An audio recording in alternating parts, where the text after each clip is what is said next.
Hello everyone, এখন যেহেতু পাকা আমের সিজন, তাই আমি আজকে চিন্তা করলাম পাকা আম দিয়ে কিছু বানাবো।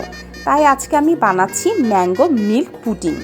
তো ম্যাঙ্গো মিল্ক পুডিং বানানোর জন্য আমি দুইটা মাঝারি সাইজের পাকা আম নিয়ে আমগুলোকে ভালো মতো ধুয়ে আমগুলোকে আমি পিস পিস করে কেটে নিচ্ছি। এবার আমার পিস পিস করে কাটা আমগুলোকে আমি একটি ব্লেন্ডারে দিয়ে এর মধ্যে 1/4 কাপ চিনি এবং 1 কাপ পানি দিয়ে ভালো মতো ব্লেন্ড করে নিচ্ছি, যাতে কোনো রকম আমের পিস না থাকে। তাই ভালো মতোই আমের পিসগুলোকে ব্লেন্ড করে নিলাম।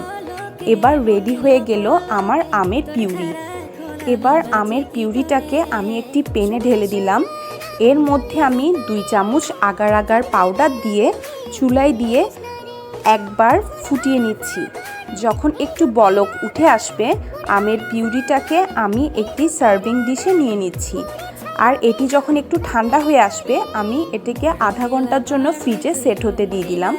আধা ঘন্টা পরই আমার ম্যাঙ্গো জেলিটা রেডি হয়ে গেল এবং সুন্দর মতো পিস পিস করেও কেটে নিলাম আমার আমের জেলিটাকে।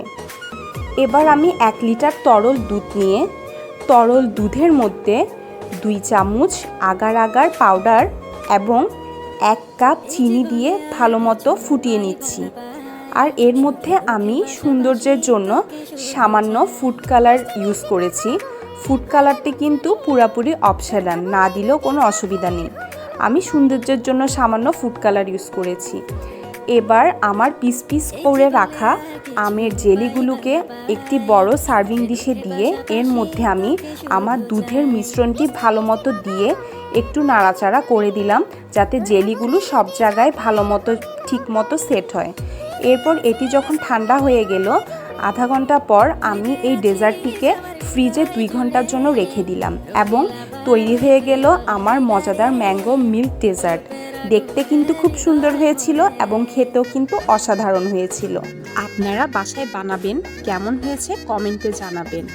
আর আমার ভিডিওটা ভালো লাগলে শেয়ার এবং ফলো করে পাশে থাকবেন। আজ এই পর্যন্ত, দেখা হবে নেক্সট কোনো ভিডিওতে। সেই পর্যন্ত ভালো থাকবেন। আল্লাহ হাফেজ।